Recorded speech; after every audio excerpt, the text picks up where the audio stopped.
Я приветствую вас, дорогие друзья, уважаемые гости и подписчики моего канала. Спартак Суббота, психиатр на связи. Спартак, здравствуйте. Александр, здравствуйте, здравствуйте, аудитория. Очень нужен психиатр, чтобы разобраться в том, что происходит последние дни. Причем я бы даже сфокусировался даже не на геополитической истории, потому что геополитика там понятна, да, то есть иранцы сбили вертолет, Трамп говорит, мы не можем не бомбить, отбомбил, там еще перебрасывают самолеты через Британию. В общем, закручивается новая волна, да, а это очень неприятно и не нужно Трампу под чемпионат мира по футболу.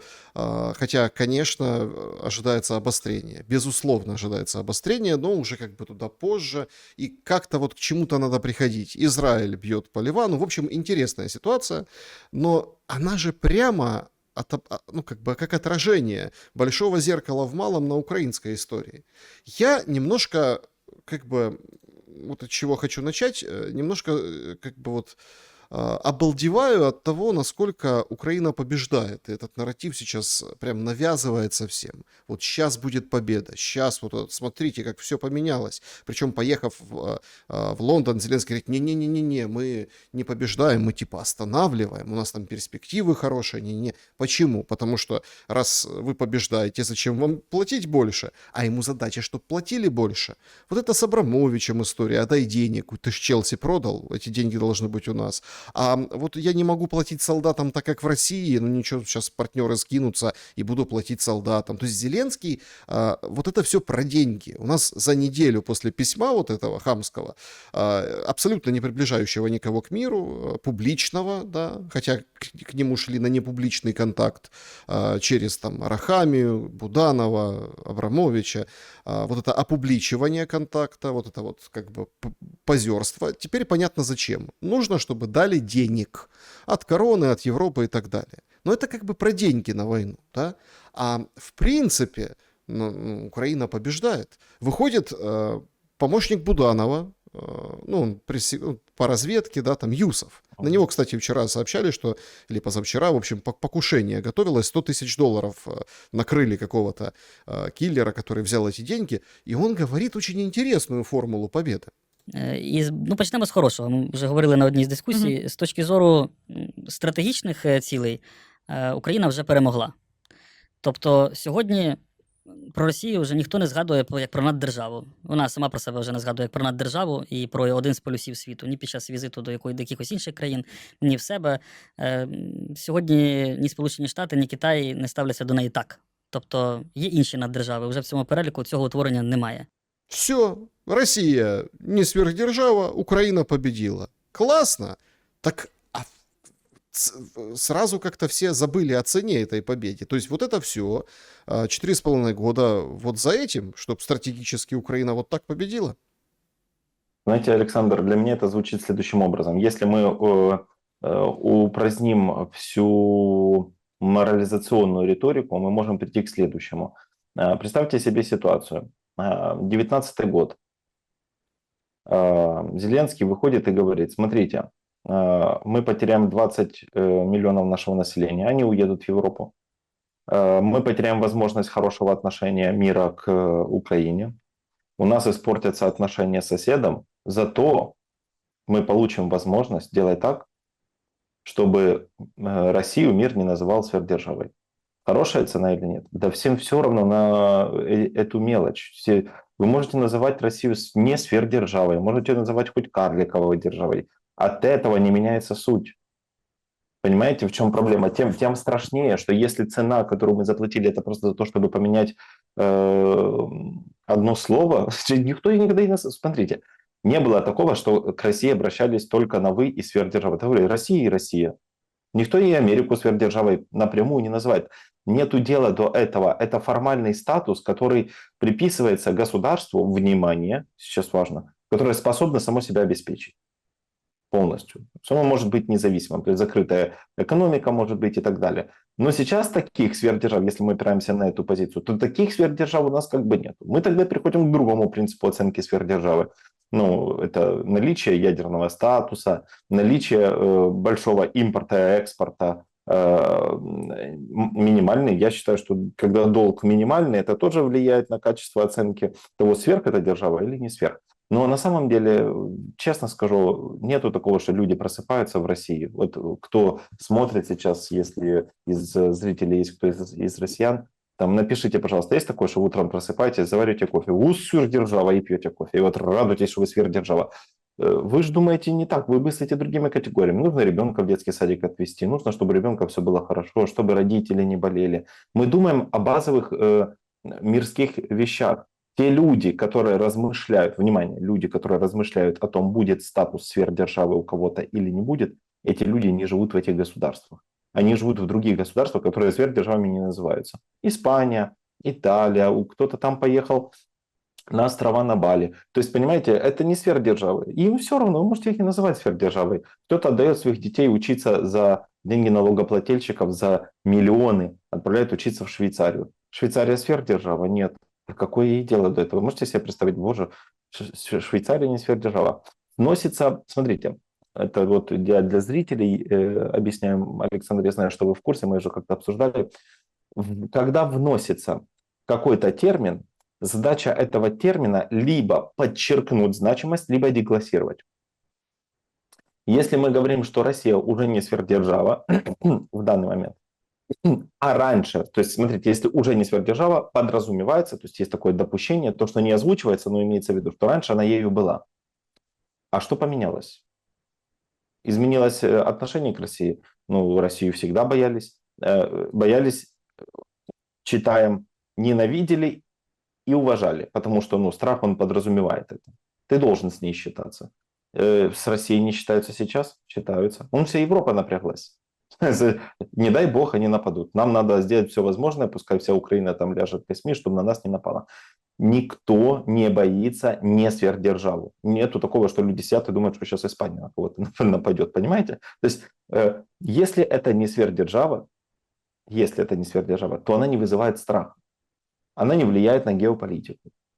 Но Россия влияет. Это не то, что я защищаю статус России как сверхдержавы. Честно скажу зрителям, Александр, мне плевать, сверхдержава она или не Нет, тут же сверхдержава. вопрос не в России, понимаете? Вот как бы мы как будто в глазах смотрящего.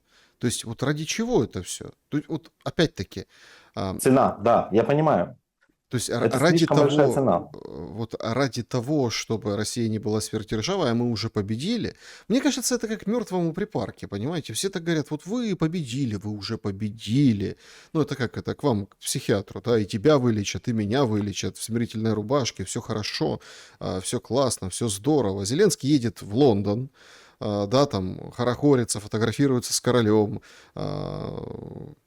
Каждый раз он все выше и выше физически. Вообще, Зеленский. слушайте, да, растет человек, и это говорят, что рост останавливается в каком-то возрасте. Все-таки, как ни крути, власть, она тебя немножко нет-нет, да и позвоночник вытягивает.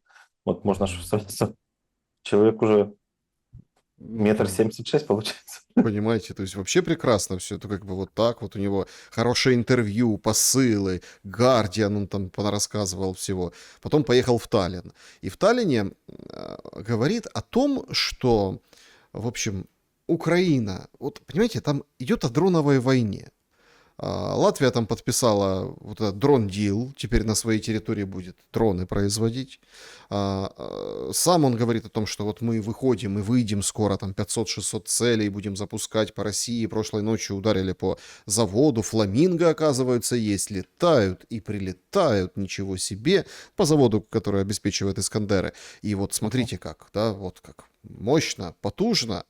И начинает сравнивать и переводить войну, вот это тоже очень опасная ловушка, вот в эту воздушную войну бомбежек. Да, он начинает вдаваться в детали и говорить, что вот мы рэбами разворачиваем дроны, пытаемся, которые Россия отправляет над Украиной, пытаемся уберечь детские площадки, они же бьют по детским площадкам, по садикам, по школам. А Россия делает то же самое, но она как бы разворачивает и бьет по Прибалтике. То есть это просто поразительная история. Всю неделю прошлую то морской дрон залетел в Румынию, рванул, то Рафали французские сбивали дроны украинские над территорией Прибалтики. Еще раньше румынские это делали, то еще. То есть эпизоды сходов украинских дронов, которые там супер уникальные, они по европейской территории фиксируется все чаще. Ну и Молдова, понятно, да, тоже можно вспомнить. И вот что говорит Зеленский по этому поводу. Використовуючи сотні цих дронів, звичайно, Росія знешкоджує ППО, щоб їх збивати, але також вона їх намагається збити з курсу, використовуючи засоби РЕБ. Ми робимо так, і вони роблять так. І для них це... Ми робимо це, коли вони б'ють по дитячих садочках, школах, цивільній інфраструктурі. Ми робимо це, ми змінюємо їх напрямок руху, тому що ми переживаємо за своїх дітей. Це ж не про військові цілі, вони б'ють по цивільній інфраструктурі. Але що вони роблять? Вони змінюють напрямок так. Вони це можуть робити не масово, так, але вони можуть змінювати напрямок, щоб розділити нас у Європі, щоб тиснути на Європу, на Фінляндію, на наших балтійських друзів. І далі використовувати це як риторику, що це була українська атака. Ось що вони хотіли від самого початку – розділити нас, знизити підтримку суспільств у європейських країнах, підтримку України. Ось що вони роблять. То есть вот, они разворачивают украинские дроны, чтобы они били по Европе, чтобы нас расколоть. Но мы не расколемся, подписываем дрон-дил. А по России полетит еще больше. 500-600 целей, еще больше, еще больше. И тогда россияне почувствуют эту войну. И примечательно, у себя в телеграм-канале это писал, что, слушайте, какая-то странная риторика, тут надо пояснить. Выходит украинский посол, она же как бы под президентом. Ну, президент отвечает за внешнеэкономическую, политическую и вообще всю внешнюю деятельность. И вот под президентом посол. И Стефанишина говорит вообще другие вещи. Слушайте, так россиянам нравится страдать. Что ж, можно сказать следующее. Русский народ никогда не был уязвим в том, что касается образа жизни. А социальные услуги, тендеры и, знаете, страдания — это нормальность обычного русского человека. И чем больше страданий, тем для него все абсолютно нормально. То есть, смотрите, мы с одной стороны утверждаем, сейчас по вам полетит, вы сейчас почувствуете, а в Америке Стефанишина, посол Украины, говорит, что так им нормально, чего? Они привыкли к страданиям и вообще крайне пуганых идиотов. Так а какая стратегия вот этой воздушной войны, которую отделили от войны на земле и сейчас всем продают? Смотрите, мне очень сложно читать мысли психически больных людей. Обычно мы используем специфические методики, опросники, у нас есть метрики, чтобы, понимаете, мы там показываем картинку, и там у нас есть 4 картинки, это методика Zeigarnik. Мы показываем 4 картинки, и мы говорим, найдите там из этих 4 картинок одну лишнюю, которая не подходит. И получается так, обычно мы даем 4 картинки, 3 из них реально подходят, а одна, сильно выбивается по вторичным признакам, по первичным признакам и так далее. Если мы будем брать заявление украинского МИД, заявление президента, заявления военных, или тех, кто считает себя военными, и заявления пропагандистов, 4 разные картинки, мы не можем понять, что из этого нужно выбить. Понимаете? То есть у нас есть сильная рассинхронизация в информации. Информационное поле сейчас, которое забито украинскими тезисами, оно разорвано. То смотрите, мы радуемся, что Россия теперь не сверхдержава, и тут же мы говорим о том, что да им вообще плевать, сверхдержава это или не сверхдержава, они любят страдать. Потом мы говорим о том, смотрите, и тут же опять-таки, это же все это в течение нескольких дней, даже не недели, нескольких дней. После этого говорим о том, что они там изверги бьют по мирным, и тут же мы говорим о том, что да, бывает так, что налетит в какие-то другие стороны, рэбами сбиваем. Иногда попадаем не туда, куда хотим. То есть получается так, что наша риторика, основанная на контраргументации, мы себе стреляем в колено этой риторикой.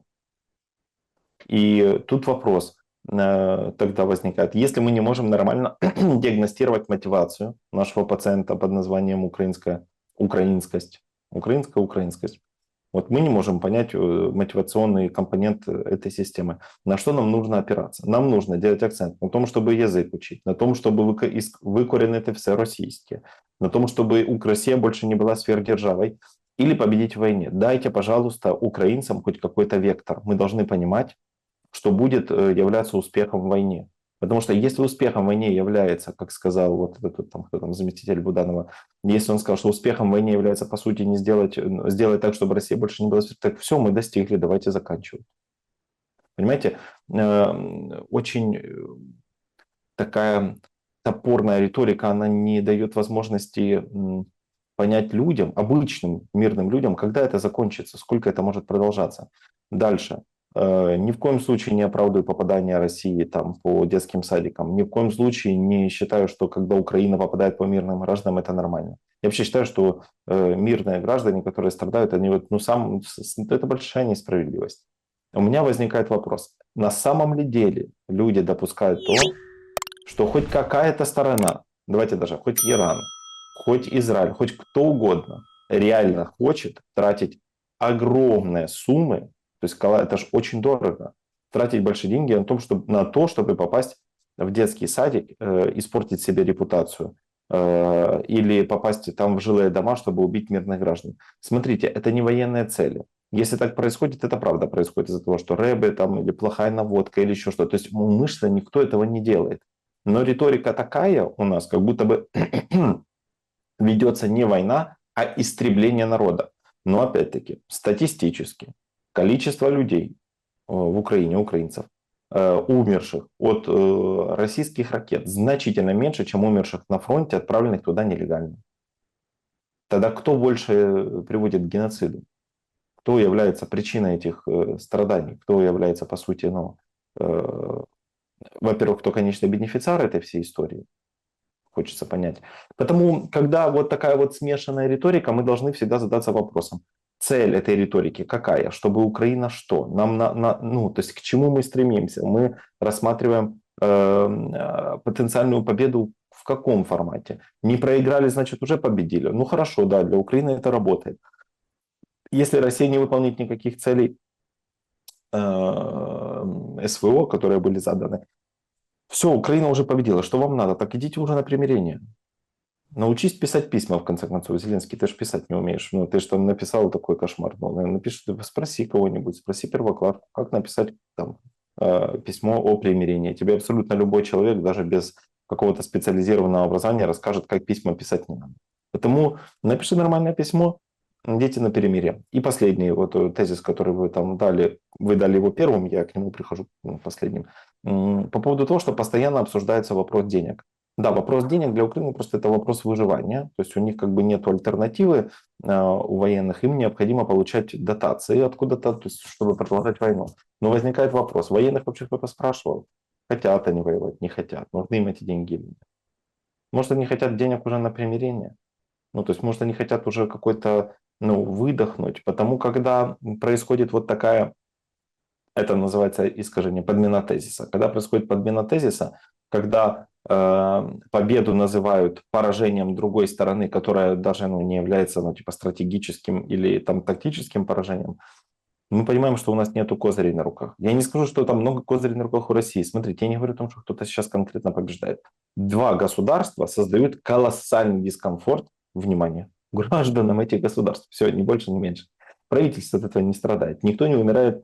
Не умирают близкие Путина, не умирают близкие Зеленского, не умирают близкие и друзья Буданова, не умирают там друзья Федорова. То есть не умирают те люди, которые принимают эти решения. Умирают обычные люди. И со стороны России, и со стороны Украины. Понимаете, тут какая штука. Вот это страдание и вот этот культ смерти, его монетизируют достаточно открыто. И вот когда Стефанишина говорит, так а что там эти россияне? Они привыкли страдать. У них там культ страдания, что там их... Так а украинцы чем отличаются? Вот выходит на одном из симпозиумов, так сказать, люди уже подзабыли даже кто это. А это мэр Мариуполя, Бойченко, который выехал, сидел там из-за города, типа в подвале на фоне флага, вещал, у него был помощник, сейчас этот помощник там по-своему вещает, но мэр-то Мариуполя остался, и знаете, какую дискуссию заводят? Нельзя в Мариуполе реставрировать драмтеатр. Там прятались люди, туда прилетела бомба авиационная, погибло много. Нельзя. Надо там делать мемориал, надо там... А они вот негодяи, представляете, какие, строят и восстанавливают сам театр, как здание там, в общем, как учреждение, туда люди будут ходить, сцены ставятся, а там же вот нельзя этого делать. Давайте послухаємо. Якщо ми спитаємо маріупольців, то треба робити відновлення, відродження драматичного театру, то відповідь буде ні. Це Нет, мы должны спросить мариупольцев. Но тут вопрос, каких мариупольцев, которые уехали на территории, я так понимаю, Украины находятся, ну или где-то там дальше. Ведь много историй, когда уехали на территорию подконтрольную Киеву, потом переехали в Европу, а потом помыкались, потыкались и назад как бы отправились. Каких мариупольцев надо спрашивать? Но Бойченко уверен, что нет, не надо. Но тут очень интересный момент, да, его даже титруют как «мэр в изгнании». Мэр в изгнании говорит о том, изгнание, о том, что не надо строить, скажем так, восстанавливать работу, как бы оккупантам нельзя этого делать, там должен быть, там капище должно быть, там нужен пам'ятний знак і меморіальний комплекс. Місто пам'яті, там загинули люди. Скільки це сьогодні через звідки ми можемо сказати, що 600 людей загинуло, це жінки, це діти, і не може бути там театру. Ми бачимо, як Росія сьогодні приховує ті злочини, які вони зробили в Маріуполі, відроджуючи це для нас особливе місце. Тобто Росія сьогодні в такий спосіб закриває ту інформацію, ховає ту інформацію, яка має ознаку злочину. І таких фактів ми зафіксували вже в 929 будівлях в Маріуполі. Це оці свідчення, це свідки, оці 12,5 тисяч загиблих. Це через письмову заяву людей, які не бояться сьогодні відповідно свідчити про злочини Росії. Там має створений бути меморіал на згадку тих людей, які безпосередньо загинули і в Маріуполі, безпосередньо в драмтеатрі. Тобто так, в такий спосіб сьогодні маріупольці формують своє бачення майбутнього Маріуполя. Ми маємо зберегти ту громаду, яка має назву Маріуполь. Значит, мы должны сохранить громаду. Почему он так говорит? Потому что если не будет громады, не будет и его. Не будет бюджетов, не будет денег, не будет... в общем, вы понимаете, у нас все оккупированные администрации оккупированных территорий получают деньги. Луганская областная, там, да, Мариупольская, там, они сделали там областную военно-гражданскую, там, городскую военно-гражданскую, неважно. Мотивация понятна, да? Но есть мариупольцы, которые переехали на территорию Украины, они там написали какие-то заявления о преступлении, что логично, да, на фоне тех событий с самого начала войны. И он над тем как бы бравирует и говорит, мариупольцы против. 9 тысяч домов и зданий россияне восстановили в Мариуполе, но не потому, что они там что-то восстанавливают, да, или там вкладывают в эту территорию, там, да, они же как бы присоединили к себе вот это все, а чтобы преступление скрыть. И вот это вот, собственно, нам вещает мэр в изгнании. И так вот послушаешь, смотрите, как проникновенно говорит таким тоном, прям вот пытается достучаться до сердец. Получается? Я думаю, что мариупольцам, честно скажу, что ему, что всем нам как-то до этого никакого дела нет. Понимаете, эта история с мемориалами, вы правильно заметили, это культ смерти. Ну, то есть вся основная история, она завязана на том, что мы должны страдать, мы должны подчиняться тому, кто страдал. Это очень, конечно, хтоническая история. Мы должны как будто бы... Смотрите, мы не просто легитимизируем страдания, мы делаем страдания центральной историей нашего государства. А теперь мы делаем шаг назад к Стефанишиной. И в чем разница между нами тогда? Если те живут страданиями, если мы живем страданиями, чем мы отличаемся-то? Ну, то есть качеством страданий, ну, как это можно определить? Нельзя сказать, что кто-то страдает больше, кто-то меньше. Чем мы отличаемся? Интенсивностью страданий. Как это понять? Ну, то есть, понимаете, о чем я говорю, Александр? Что если Стефанишина говорит, что в России и так все плохо жили, это для них нормально, страдать это норма. Окей, так если для нас тогда страдать норма, исходя из позиции мэра в изгнании, такое ощущение, как будто это был монах в кельях, и его изгнали, знаете. Ну вот, если он говорит об этом, то еще раз вопрос, в чем ключевая разница? Ну, там разница, можно сказать, что это кто первый напал. Тут вопросов нет, да, Россия напала, тут нет никаких споров, это все понятно. Причины бывают, ну, причины мы можем рассматривать разные, тут не суть. Я к чему веду? К тому, что если и нам, и им свойственно страдать, и в равной степени для нас и для них это типа как бы элемент культуры, тогда нам нужно понять, либо чьи страдания более правильные, качественные, либо степень чьих страданий значима, потому что, ну, может быть, мы неправильно страдаем. Понимаете, нам нужно спросить и у Стефанишиной, то есть наши страдания должны отличаться от страданий россиян, поймите. То есть дайте методичку, как мы должны правильно страдать. Ну, то есть это все для меня, скажу честно, вот эта вся история с поиском оправданий, почему происходит так. Вот это копошится в давайте мы сделаем, переназовем мемориал, или мы сделаем другой мемориал. Для меня это все, оно настолько примитивно. И я когда об этом думаю, я думаю, боже, неужели нет реально каких-то значимых задач, неужели мы не можем сфокусироваться на чем-то более значимом? Да, помогать, например, военным реабилитироваться. По-моему, это сильно значимо, да? Ну, то есть, типа, сделайте так, чтобы военные после того, как вы их туда отправили, даже не говорю про тех военных, которые сами пришли, которых вы отправили умирать, зная, что они умрут. Причем это люди, которые не являются военными, у них какие-то психические или физические недостатки, вады, ну, то есть заболевания. Вы их отправили, помогите им ресоциализироваться. Зачем вы пытаетесь ресоциализировать на территории, которая сейчас нам не подконтрольна, тех, кому это не нужно? Глупости Еще какие-то. возникает вопрос, да, там, как идет восстановление, да, тут вопрос возникает прямой. Люди переехали из-за войны, а что, ну, как бы, что построила Украина для этих людей?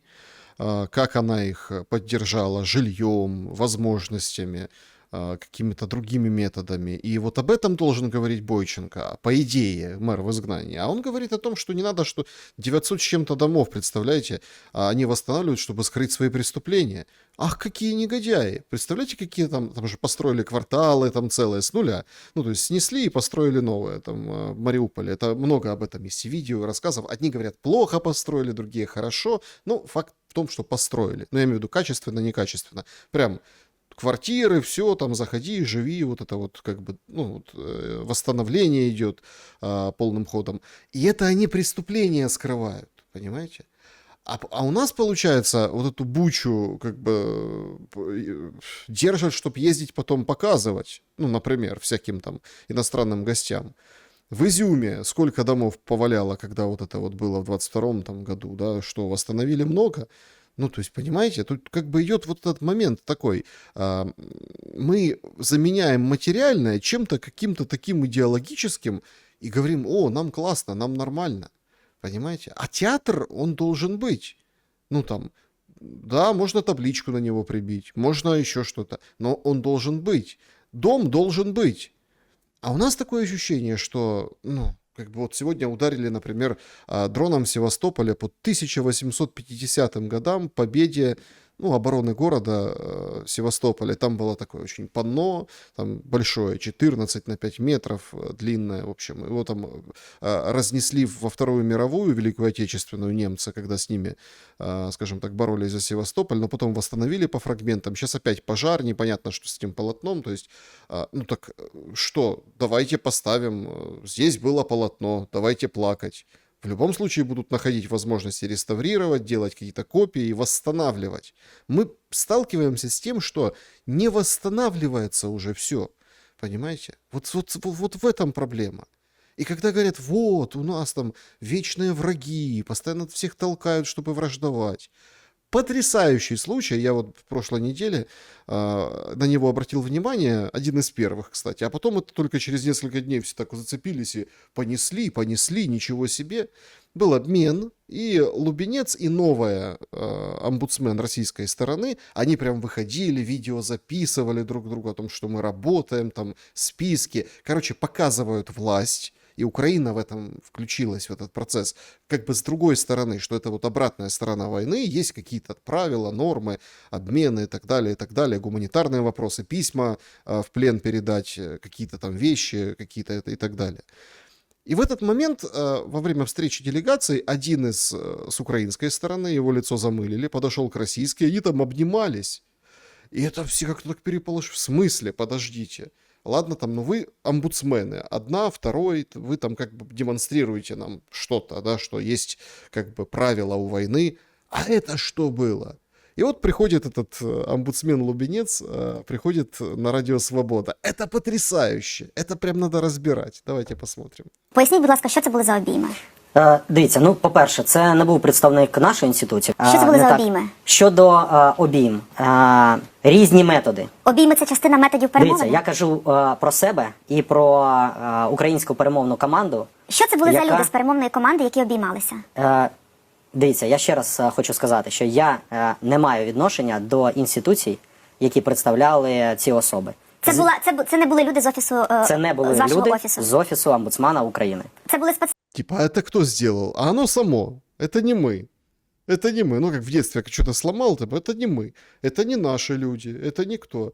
Есть разные методы, в смысле методы. То есть вот это вот обниматься, как давно не виделись старые корефаны, встретились с одним, со вторым. Это такой метод, да? Ну, говорит, нет, это не наши, это не мы. спецслужби? Це були спецслужби. СБУ? Я не буду називати зараз конкретний Це були орган. представники українських спецслужб, які пішли обійматися з представниками російських спецслужб? Ні, я так не буду підтверджувати цю інформацію. Тоді поясніть, ви ж без Дивіться, мене це на говорите. території Білорусі. Хто взагалі сказав, що це 100% підтверджена інформація, що це точно українські... Здається, людину, яку обіймав український представник, як я розумію, він мав на одязі російський триколор. І тому я з цього зробила А хто висновок. сказав, що людина, яка навіть мала триколор, вона представляє російські спецслужби? Тобто, можливо, представник України обіймав представника білоруських спецслужб. Все можливо. Що Полона. тоді ще, крім обійм, ви робите? Ви зараз маніпулюєте. Там немає обійм. Там представники Там двох немає, груп обіймалися. там немає обійм. В общем, и объятий нет, и с белорус с российским флагом, и, в общем, вы А что вы еще делаете там на этих встречах, которые не попадают на камеры? Очень интересная ситуация, которая полностью выбивается из всего на свете. Я сейчас вижу блогерскую сферу, вы тоже, наверное, обратили внимание, как Корж на концерте, там молодняк, там нет войне, вот эти, и там куча флагов, российский, украинский, белорусский. И одни говорят, елки-палки, слава богу, хоть кто-то, хоть где-то, хоть там в Стамбуле или в Бухаресте у него были и там концерты, вот это все. А украинский сегмент блогеров сейчас там записывают, как так, это вообще, что это такое? Вот сейчас вот, понимаете, а украинские спортсмены видят российский флаг, жмурятся, там вот это все. Ну, и в этот момент представитель украинской спецслужбы обнимается то ли с россиянином, то ли с белорусом, но никто не скажет и не знает почему, потому что это вообще-то не из моего офиса. И это типа может быть разный метод. А кто вообще сказал-то вообще на территории Беларуси? Короче, вот понимаете, и видно, как Лубенцу неудобно. Место себе не находит. Как уж на сковородке. Он не понимает просто, как ему ответить на этот вопрос, потому что его ловят, я бы даже сказал, не совсем за хвост, а за причинное место. Потому что, поймите, во-первых, нужно вам объяснить одну простую вещь. Я думаю, все зрители об этом знают. Все сотрудники спецслужб, все государства друг друга знают и нормально друг к другу относятся. Для них это работа. Сотрудники спецслужб в Украине дружат, общаются, имеют постоянный контакт. И, как говорил небезызвестный Алексей, переговоры не останавливаются ни на секунду. Более того, все время происходит обмен информацией, там коммуникация, и они друг другу не враги. Вы должны понять, они делают нас друг другу врагами, но сами они друг с другом не враждуют. Все очень, все элементарно. Не надо заблуждаться и думать, что вот они там, наверное, друг друга ненавидят. Да нет, они к этому относятся спокойно, у них есть план, они его... У нас есть план, и мы его придерживаемся. Нет, подождите, вчера 2 взрыва было в Москве, автомобили подрывали. До этого сколько генералов, скажем так, ликвидировали. Ну, то есть, такой момент. Понимаете, это специфический тип коммуникации у них. Это такая игра, где они должны друг друга... Смотрите, они когда встречаются друг с другом, они дружат, они общаются. Они разъезжаются, они продолжают эту игру. То есть они друг друга не ненавидят, это работа для них.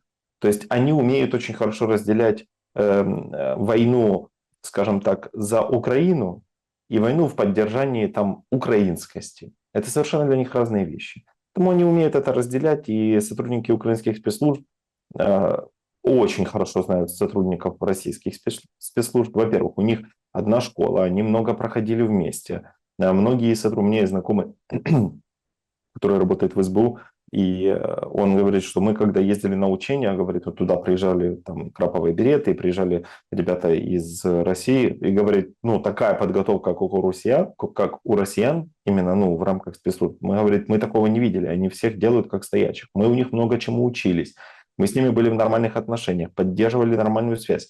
Но вы поймите, что это пока на культурном фоне заставляют ругаться спортсменов на спортсменов, поэтов на поэтов, художников на художников, танцоров на танцоров и так далее, в политическом поле Арахамия, например, разговаривает с Путиным.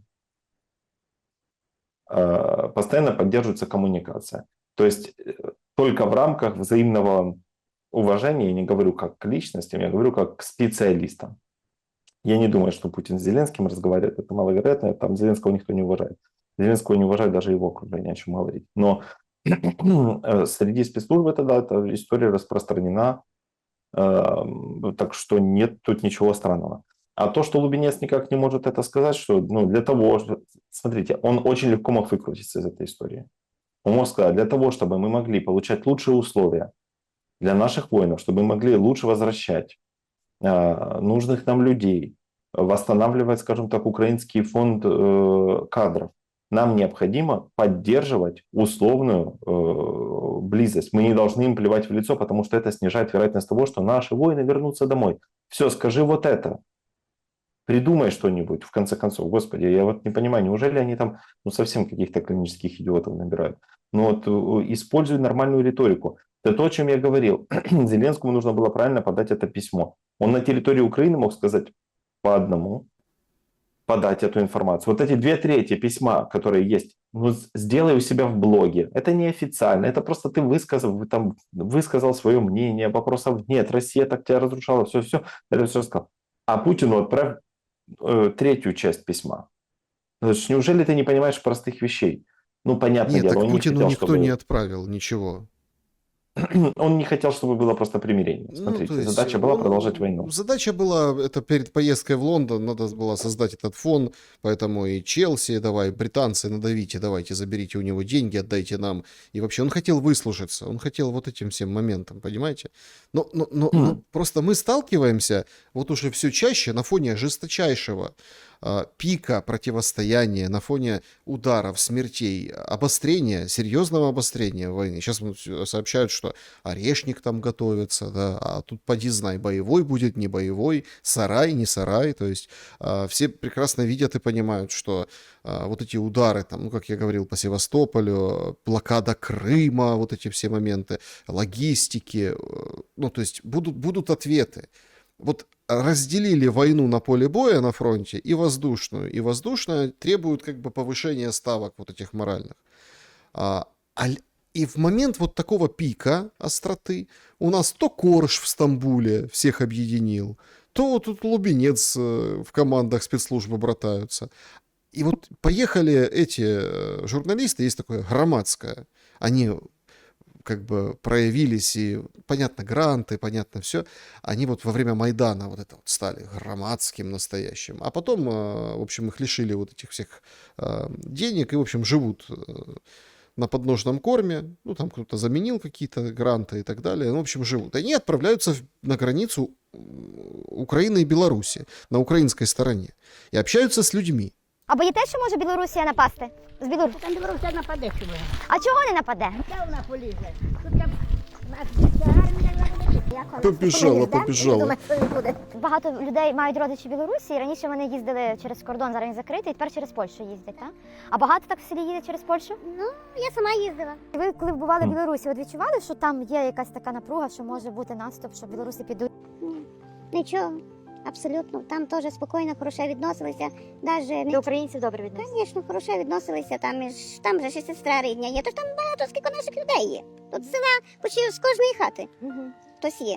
Як не син, то дочка, правда? То сестра? То сестра. А в Білорусь раніше ходили? Ходила В магазин чи до родичів? і в магазин, і родичі були, і вони до нас, ми до їх. Добре було. А зараз що? Не знаю, хто її вже зупинить. Ту війну. Той Зеленський убиває діток, людок, усіх. Вырезали по поводу Зеленского, что бабушка решила сказать, да? Это как бы это детали редакционной политики. Они прямо вот война, сейчас с Беларусью война, сейчас вот это сейчас. А люди там, например, говорят, да нет, говорит, и ездим, да, сейчас надо через Польшу ехать, получается, нет возможности проехать. Беда, там сестра, там брат. Все так и осталось. Все так и осталось. А нам говорят о, не знаю, каком-то цивилизационном разломе и так далее, и так далее. И Цивилизационный разлом, смотрите, цивилизационный разлом случился, должна быть цивилизация, Александр. Это ж надо, вы носите ясность какую-то, какую цивилизацию говорим. Древние укры, которые выкопали руками Черное море, мы о чем говорим вообще? Я спрошу. Смотрите, когда мы говорим о том, что должна быть... Нет конфликта между многими, даже россиян. Давайте так. Оторвемся сейчас на секунду от Украины в Украине. Я, находясь за границей, я не наблюдаю острой, радикальной конфликтной ситуации среди украинцев, россиян, белорусов. Я ее просто не вижу. Те люди, которые такие именно упоротые, звонкие кастрюли, их очень мало, и я вас держу в курсе, можете спокойно спать. Они живут отвратительно. Они не могут найти ни нормальное комьюнити. Они там своим хуторским конченным комьюнити держатся. Там 4 инвалида, причем ментальных инвалида. Ладно, если бы там физиологически как-то, так это ментальные калеки. Там их 4 человека, они меньше зарабатывают, они хуже живут, они ограничены, понимаете? Они как упоротые ходят на какие-то здесь митинги. С ними никто не считается, и с ними общаться стыдно. То есть с ними не взаимодействуют. Все более или менее адекватные люди здесь между собой нормально коммуницируют. История о ненависти по отношению к России, к Беларуси или еще где-то там, все уже поняли, что настоящий враг, реально настоящий враг в Украине – это тупо власть. Все. И больше нету. Все остальные вот эти истории про, господи, там какой-то разлом, это все придумано для чего? Для того, чтобы нагнать жути и продолжать вот эту кровопролитную войну людей, которые не должны, в принципе, умирать. Это вообще не должно происходить сейчас. Надо это все заканчивать. Это уже понятно. Александр, я сторонник того, чтобы уже все это свернуть. И понятное дело, что просто конец будет знаменовать конец для власти. Но пускай как-то думают, ищут способы удержаться, если для них это важно. Но надо уже это все равно приводить к концу. Если почему за границей так, а внутри по-другому? Вы же видите вот эти вои, как хорошо, и как все довольны. И я тоже в шуме показывал, и много такого есть. Россияне в Крыму хотели покупаться, лето провести, курортный сезон. У вас бензина Сейчас я вам нет. расскажу. Смотрите, во-первых, начнем с того, что на самом деле в Украине это все только, понимаете, как оно не то чтобы прям наиграно, у некоторых наиграно, некоторые искренне в это верят, но и верят не потому, что они там совсем ограничены или что они живут в таком контексте. Если с утра до ночи ты постоянно это слышишь, и ты вынужден этому соответствовать, есть такое понятие, как фальсификация предпочтений. Это заангажированность в ответах респондентов под потенциальной угрозой риска для своей жизни. Люди вынуждены так делать и так говорить. Но потом, когда они попадают в условия, где от них это не требуется, например, выезжают в отпуск или еще что-то, это резко пропадает. Понимаете, да? То есть, значит, нужно учитывать, что тут история заключается не в том, что они реально так думают, а в том, что они вынуждены имитировать такие размышления. Это первое. Второе. То, что украинцы радуются страданиям других людей. Я не говорю русских, я сейчас вам приведу очень классный пример. Я не говорю русский. То, что украинцы радуются страданиям других людей, это просто признак тому, что радоваться на территории собственного государства как бы не приходится. И так было всегда. Это часть нашей культуры, часть даже моей культуры. Эта черта называется в психиатрии озлобленность. Готовность потерять 2 пальца ради того, чтобы отсечь руку. Готовность потерять 1 палец, чтобы отсечь 2 пальца недоброжелателю. Понимаете? То есть это такая черта у нас есть. Так вот, год назад в Испании, чуть-чуть меньше года назад, в Испании отключили свет на 4 часа. Может, вы помните эту историю, не помните? Было. Свет там, легло все в связи с атомной станцией, там еще чем-то. Значит, в общем, я точно причину не помню, нам как бы тут и не объясняли, но у нас в Каталонии, в этом регионе, отключили свет 4 часа. Как же это хуторское быдло радовалось, потому что вот, наконец-то, понимаете, то есть смотрите, Испания, которая принимает украинцев, помогала украинцам, никогда ничего плохого не сказала, полностью на стороне Украины все время. Как же это тупое быдло хуторское радовалось тому, что испанцы сейчас на 4 часа поймут, каково жить в Украине. Идиоты. И я когда это слышал, я понимал то, что эти люди безнадежны. То есть нет никакой надежды на потенциальное развитие. А теперь расскажу, как это воспринимали испанцы. У испанцев отключили на 4 часа свет. И они счастливы, что они могут идти с работы домой, по дороге зайти, выпить пиво. Смотрите, у них здесь праздник был. Понимаете, в чем дело? Разница мышления. Украинцы радовались, что испанцы наконец-то переживут эти страдания 4-часовые. Ну, там чуть больше, там где-то 7 часов в итоге не было света. А испанцы, ура, слава богу, мы отдохнем, мы сейчас пиво выпьем, мы выйдем на улицу, мы семью возьмем. И вы выходите на улицу, и вместо того, чтобы была паника, боже, нету света, телефон не работает, карточками нельзя рассчитаться. Ну, нельзя было рассчитаться карточками, ну, типа, заблокировалась вся сеть.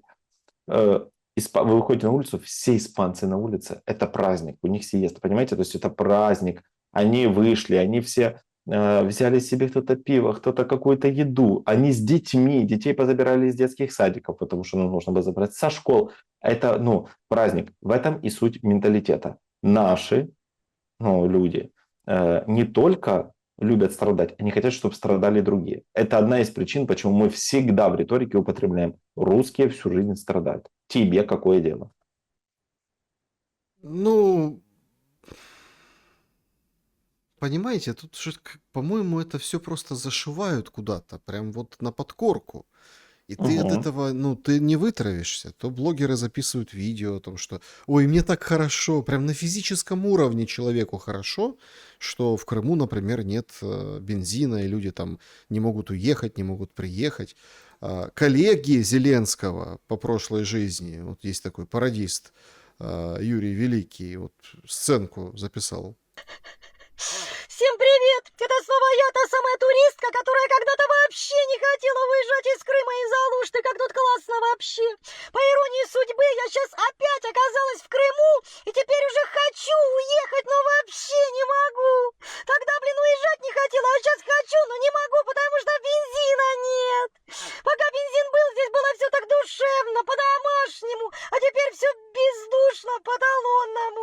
Я приехала на заправку заправиться, а мне там говорят, бензин, женщина, только по талонам. А я еще думаю, хорошо, что я с утра панталоны надела. Как смешно, бензин по талонам, хорошо, что я с утра панталоны надела. Этот бензин не искала, все больницы, все морги обзвонила, нигде нет. Ни 92-го, ни 93-го, ни 94-го, ни 95-го, ни 96-го, ни 97-го. Это получается, что Крым когда-то решил выйти из состава Украины, и бензин теперь за это вышел из состава Крыма. Какая классная шутка, да? Бензин вышел из состава Крыма. Вы понимаете? Потому что хотели вы ушли когда-то со состава Украины. Я слышала, что бензин тут сейчас настолько в цене, что на свадьбах его дарят в конвертах. Я вам больше скажу, в последнее время бензин в Крыму это как настоящий Путин. Все про него слышали, но никто так и не видел. Я когда была молодая и привлекательная, ну, в смысле на любителя, мечтала о принце на белом коне. А сейчас думаю, к черту принца, тут хоть бы уже коня какого-то, чтобы из Крыма поскорее уехать. Не утопленник? Понятно. А какой у Ну, Ослика это пробег? потом ей Какого рабы позвонит. уже меняли? Ладно, сколько денег он стоит? Чего? А, вы не деньгами берете? А чем? Бензином? Да идите вы к черту! Мне недавно мужик один подошел с канистрами в руках, говорит, интересует? Я говорю, конечно, интересует, можете даже интим предлагать. А он мне предлагает Ну, там так, один понятно, интим, да, и- одна канистра. В общем, у меня Канистра, теперь целых 4 интим. канистры. Правда, с дождевой водой. Козлина такая, что было сразу не сказать. Я тогда только на один интим согласилась бы. Позвонила мужу, говорю, реши уже как-то эту проблему с бензином. Ты мужик, в конце концов, или сын Соловьева. Муж говорит, как ты меня достала, сейчас пойду залью полные баки. Я говорю, может, полный бак? А он такой, нет, полные баки. Пошел, залил. Уже 3-й день дома бухой валяется. О, сейчас, секунду. Алло, что? Плот? Да, это я вам звонила, плот интересует. Мне надо как-то из Крыма в Новороссийск переплыть. Он у вас большой? Маленький? Это я, получается, буду на маленьком плоту? Ну, плывет он хоть нормально. Сквозь бури, дождь и грозы. Покупаю. Как вас зовут? Юрий Лоза. Идите нахрен, Юрий Лоза. Я в отчаянии, уже вообще не знаю, что делать. Я думала, в этом бензиновом кризисе виновато наше правительство, что это все из-за санкций. Но потом подумала своей пустой, как бак моей машины головой, и поняла, что ошибалась. Ведь наше правительство говорит, что санкции не работают. И я им верю. Конечно, они не работают. Чтобы хоть что-то работало, нужен бензин, а его нет. Ну, в общем, понятно, да? Юмор как бы вот такой, на маленьком плоту, Юрий Лоза. И самое интересное, что вот на этом фоне происходят же страшные вещи, да? Вчера, ближе к вечеру, объявили эвакуацию из очень большой территории Донецкой области. Зацепила даже отдельная улица Краматорска. Да-да, Краматорска. Славянск, там Краматорск. То есть уже люди эвакуируются, записывают такие совершенно другого настроения, противоположного ролики. Ребята, вы уже слышали, что в Краматорске объявили принудительную эвакуацию частично с Беленькой, с Малотарановки и частично с самого Краматорска. Как вам такая новость? Я, конечно, в шоке, хотя понимаю, что это нужно. Вот, но я расстроена. Расстроенная. Ну а как? Конечно, расстроена. Ну ничего страшного, Юрий Великий тебя повеселит.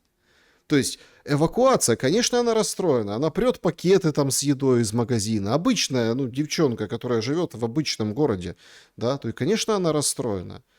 Понимаете? И хорошо. И вот тут вот это вот, не знаю, метание от эйфории, юмора вот этого всего, пародий какого-то там, вот, смеются все, до страдания своих же как бы людей, которые расстроены. Они просто понимают, что они не вернутся уже в этот Краматорск и в свой дом с этих улиц. Не вернутся. Потому что война идет и катком сметает все живое. Вот это поражает. Народ неоднороден, это понятно. Потому и такая разница. Более того, очень большая разница в статусе. Один может себе позволить шутить над этим, потому что он живет в другой части государства, не сталкивался лично с потерями, никто его не переселял. То есть это просто человек, который не сталкивался с, скажем так, с реальным лицом войны. То есть он это слышал, он, возможно, даже донатить. Это вот тоже важно такое понимать. То есть в его ситуации война отражается на его бюджете и незначительно. Все. А для некоторых людей это целая жизнь, понимаете, Александр? Потому, когда мы говорим о том, что человек реально описывает проблему с эвакуацией, непонятно, будет на самом деле эвакуация или нет, я этого не знаю, я не могу сказать. То есть, типа, вот то, что она говорит, это понятно, будет она на самом деле или нет.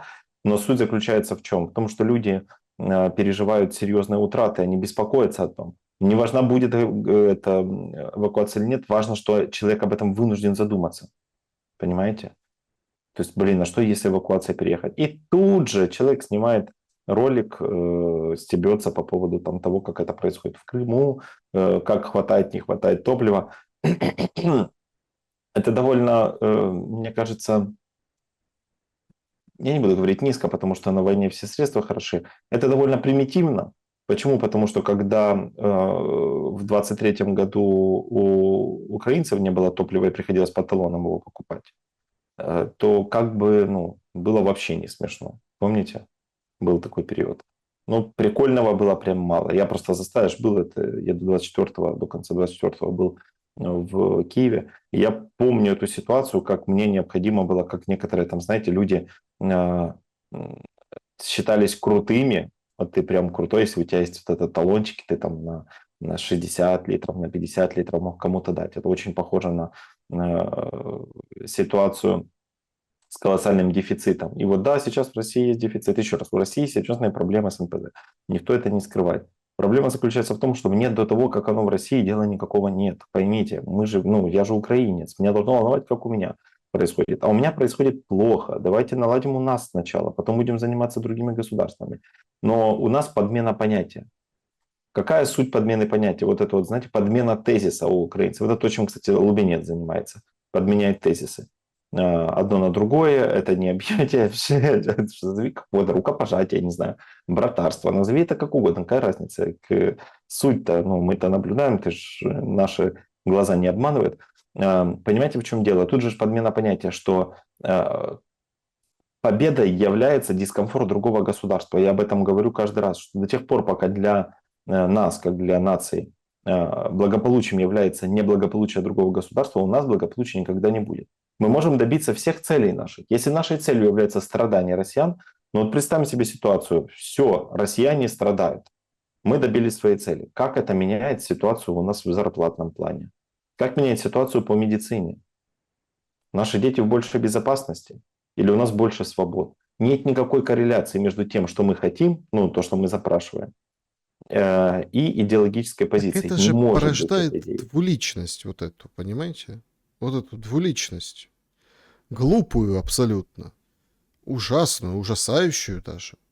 Вот, Да. пожалуйста, например, да, там возмущается девочка в соцсетях, увидела объявление в соцсети, делится, говорит, как так? Говорит, репетиторов украинские родители ищут для украинских школьников по русскому языку. Поки одні на фронті захищають українську, інші в тилу шукають репетитора російської для своєї дитини. Трапила я на ось такий пост у Трес, і, чесно кажучи, я ахуєла. Не з того, що існують такі люди, а з того, що в 26-му році досі у нас в Україні виникає дискусія на тему, чи потрібно дитині знати українську мову. Поясніть мені логіку, дитина не знає української. Подождите, стойте. То есть в материале же написано, что репетитор по русскому языку. То есть родители дают своему ребенку какой-то спектр, да?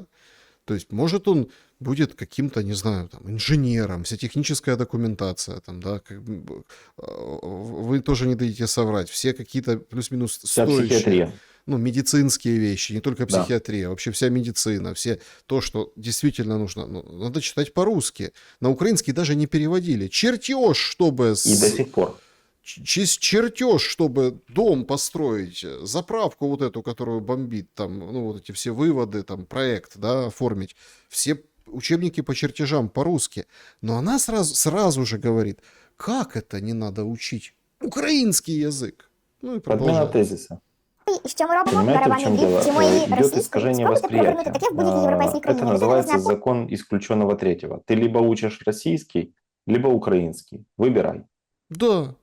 Ну вот, И ну тут смотрите, там еще- непростая, там же она непростая оказалась, там же, что ее возмутило вот эту, там она еще эти продает, курсы продает, репетитор. польську, чеську, угорську, вчимо її російською. Так не працює ніде, бо є базове правило: живеш в країні, вчиш її мову. І тут найцікавіше. Авторка ментор, що вчить фокусуватися на собі за $10 000 на місяць. Це не секрет, вона це сама пише в коментарях. Тобто людинка несе руський мір, шукає репетитора з російської, але заробляє на українцях, живе в українському контексті. І знаєте, такий контраст, ось цей коментар під постом. Людина 3 роки не бачила сім'ю. Людина воює за те, щоб ми могли жити в українськості, говорити українською і залишатися українцями. А хтось в цей момент публічно просто глузує з всього українського і з української мови. Знаєте, є такий дуже простий тест, коли у росіянина питаєш, чий Крим, він тобі відповідає, і ти розумієш, наскільки він адекватний. І такий же самий тест існує і для українців. Просто варто спитати у людини, чи важлива мова. І відповідь на нього дуже швидко показує, з якої сторони знаходиться людина. О как! Это финал вообще потрясный. То есть надо у русского спросить, чей Крым, и адекватный, неадекватный поймешь. А у украинца надо спросить по поводу языка, что он думает. Что ответит, и ты тоже поймешь. Ну, то есть женщина продает курсы концентрации, там, фокусировки на себе за 10 000 евро в месяц. Представляете, какая инфо-цыганка непонятная. Учит, ищет репетитора по русскому языку. Ну, то есть вообще какая-то предательница жуткая, понимаете? Жуткая предательница. Но это вот поразило, там, она увидела комментарий военного, который там за украинскую мову воюет, вот это все, вот подмена понятий и так далее. Но параллельно с этим находятся, ну вот как с Лубенцом, даже в этой теме есть свой лубенец. Причем такой нормальный, такой жирный лубенец. Увидели на полках в Украине кроссворды по русскому языку. На русском языке. Да, Давайте посмотрим. Чому про це досі всі мовчать? Дивіться, що ми знайшли. Це ларьок в центрі міста, де продається російська мовна література. Кросворди. Ну, наприклад, ми взяли показати вам кросворди. Смотрите, это сенсация, шок-сенсация. Кроссворды продаются на русском языке. Більше нас вразило, знаєте що? Отак Наше от. видавництво Львів. Видавництво Львів. І це свіжий номер 2026 року. Видавництво. Арт-комплекс, видавничий дім. Місто Львів, ну і вулиця тут, і адреса прописані. І Львів ще каже, що ми не розмовляємо українською мовою. Да, чому не? Дивіться, російською мовою, російськомовний, просто все на русском язикі. Ну це нормально взагалі. Ладно, там же люди розмовляють і зрозуміло, що ми не можемо так перестроїтися швидко. Але, ну, все російською мовою, ну це жах. Ну, в наш час, там знаєте, скільки таких журналів? Ну, куча журналів і газети. Ми теж засняли, там є газети російською мовою. Ну, я вперше таке бачу, я в шоці. Зараз почнуть писати, та яка різниця, та яке те, та яка різниця. Ні, підтримуйте нашу мову, підтримуйте просто, ну, це печать. Ви повинні печатати літературу. Західна Україна, ви що? Ну, коли беруть інтерв'ю у Львові, як люди кажуть, я не буду розмовляти, я не розумію. А кросворди ви розумієте, да, на російській мові? Вони кажуть, що ми російськомовні, а вибачте, ну, що це? Ну, я в Кривому Розі вперше таке бачу, і я шокована. Я шокована, там стільки такого. Ну, і все видавництво, це от видавництво. І ви гляньте, 2026 рік. Ну так, це ж не те, Номер що там закупили і воно лежить. Це новий. новий. Ну, я не знаю, мене нема слів. І ви кажете, як? Ну, ви завжди в шоці. Ну, як тут не бути в шоці? Как здесь не быть в шоке, Спартак? Кривой Рог, родина президента Зеленского. Это просто что-то. Говорит, вы на нас говорите, мы русскоязычные, а кроссворды печатаете по-русски. Понимаете, насколько поражает идея хуторского, абсолютно безнадежного жлобья, которые считают, что мир должен быть устроен так, как они считают. И они же при этом очень ограничены простыми вещами. Еще раз, пока человек фокусируется на вот этих... На каком языке написан кроссворд? Но это сейчас последнее, что должно всех волновать, я скажу вам прямо. Вот эвакуация из города вот как будто бы чуть-чуть важнее. Ну, там самую малость, она как будто бы важнее. Невозможность выехать за границу. Вот людей почему-то меньше беспокоит невозможность выехать за границу и больше беспокоит кроссворд. Когда палец показывает на небо, дурак смотрит на палец. И в данном случае, Александр, это хороший пример того, почему люди обращают внимание на мову. Ну, никто ж не запрещает тебе жить свою жизнь, выбирать язык, на котором ты хочешь разговаривать, не лезь в жизнь других людей. У тебя нет ни юридического, ни морального, ни какого-либо другого права указывать, на каком языке разговаривать. Законом разговор на русском языке не запрещен. То есть, ну, типа, никак. Да, там, допустим, у нас есть государственный язык украинский, мы не, там, это язык законных актов, не вопрос. То есть, там. Но сам факт того, что есть люди, которые не являются значимыми представителями нации, вот эти тетки, вы видели, да, их, они ж, мне кажется, они сейчас семечки пойдут доедать. Ну, то есть они же выглядят как люди, которые, ну... Вернут кулечек из кроссворда и будут туда плюхать. Да, кулек именно, знаете, такой еще, вот это тут такой простенький. Они возьмут это, они поедят, а потом дома они сядут, будут есть руками, жирными руками скумбрию и скажут, не, ну ты глянь, оно все равно на русском это печатает. Понимаете, это же на вечер разговор. Они и гордятся. Смотрите, за что гордость у человека? Мы можем, кстати, Они вскрыли? Это просто, ну, это подпольно, понимаете? Во Львове, оказывается, львовяне делают на русском языке кроссворды. А я еще не удивлюсь, если для этого издательства сейчас еще какие-то проблемы создадут они. Хотя это же издание тоже, понимаете, платит налоги. Оно как-то, ну, держит штат украинцев. Там же не россияне работают. Люди не мыслят больше, чем на 2 шага вперед, а в случае этих людей просто не мыслят. Потому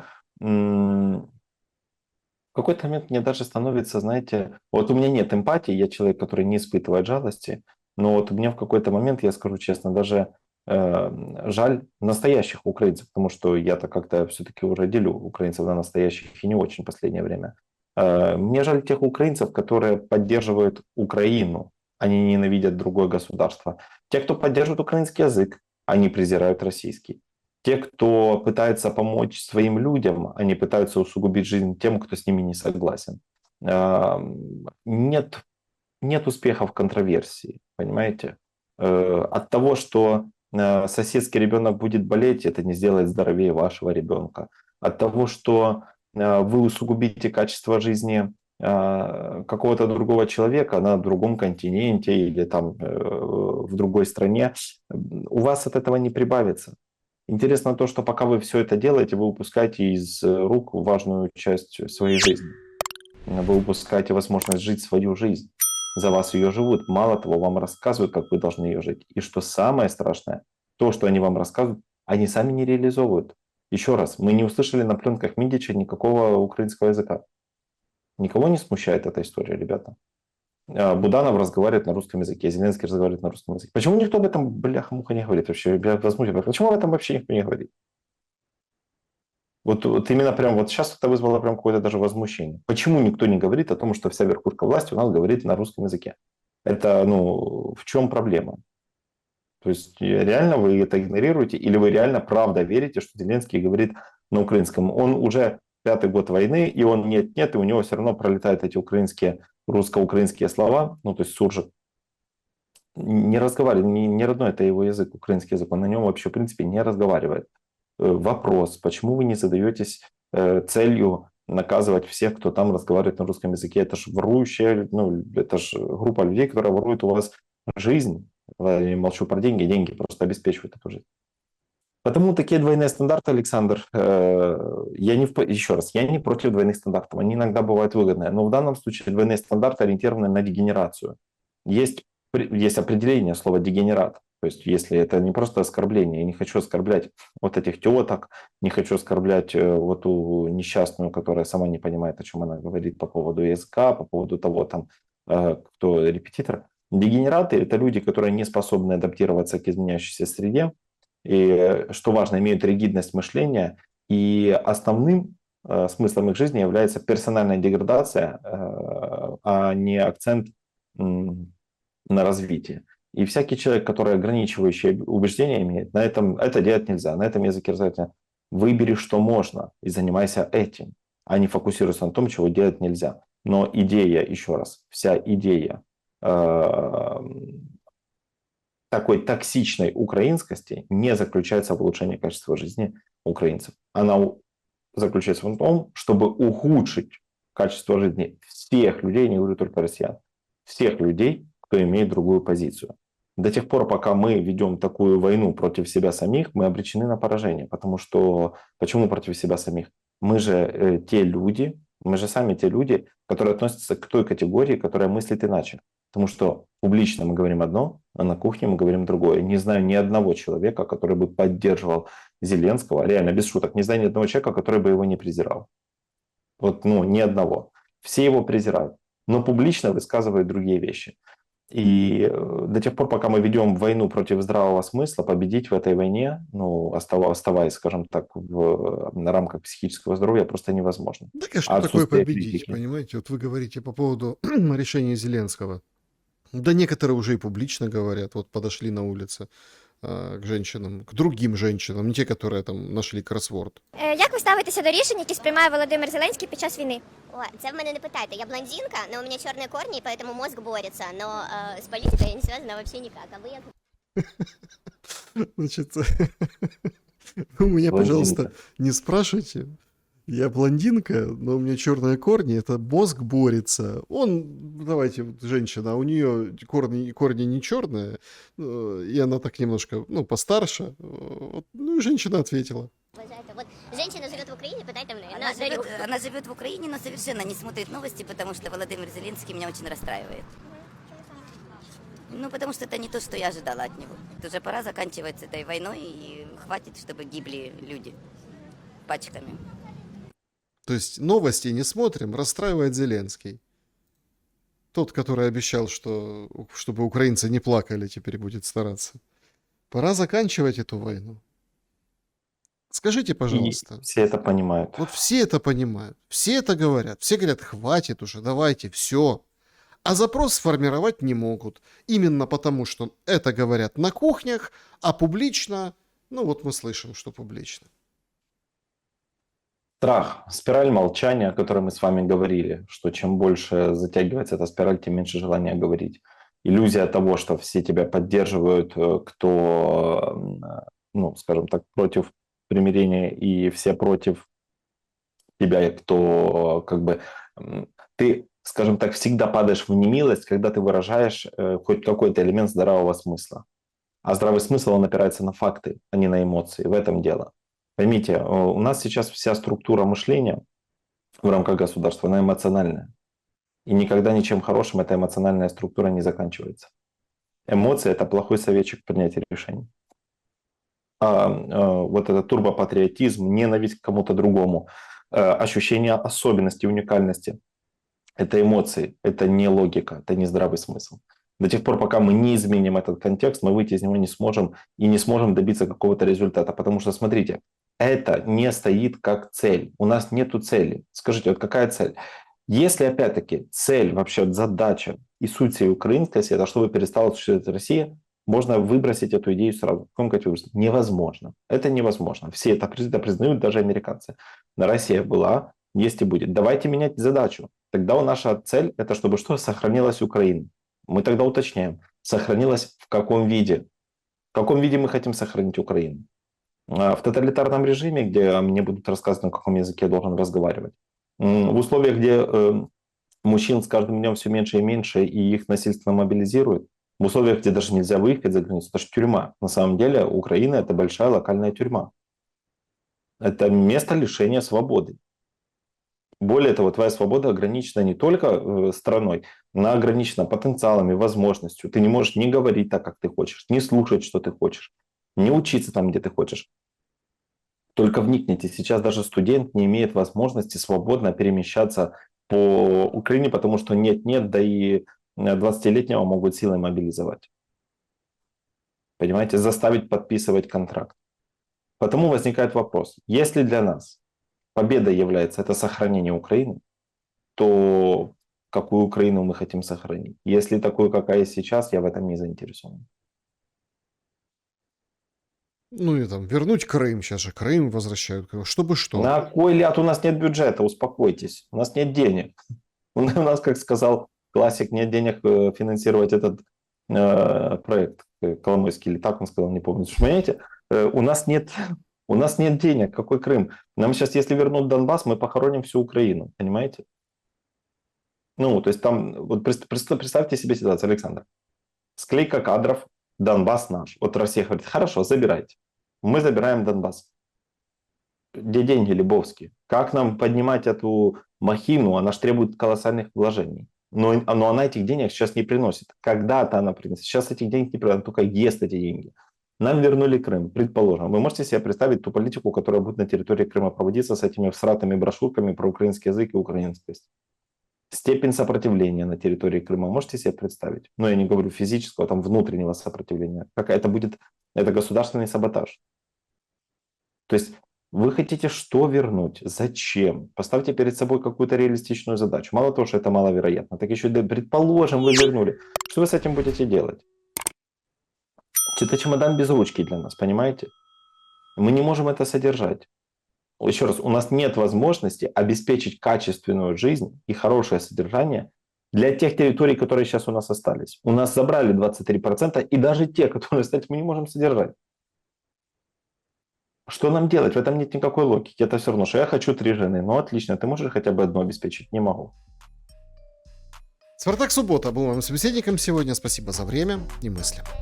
Александр, спасибо аудитория. До скорых встреч. Берегите себя, добра и света. Увидимся.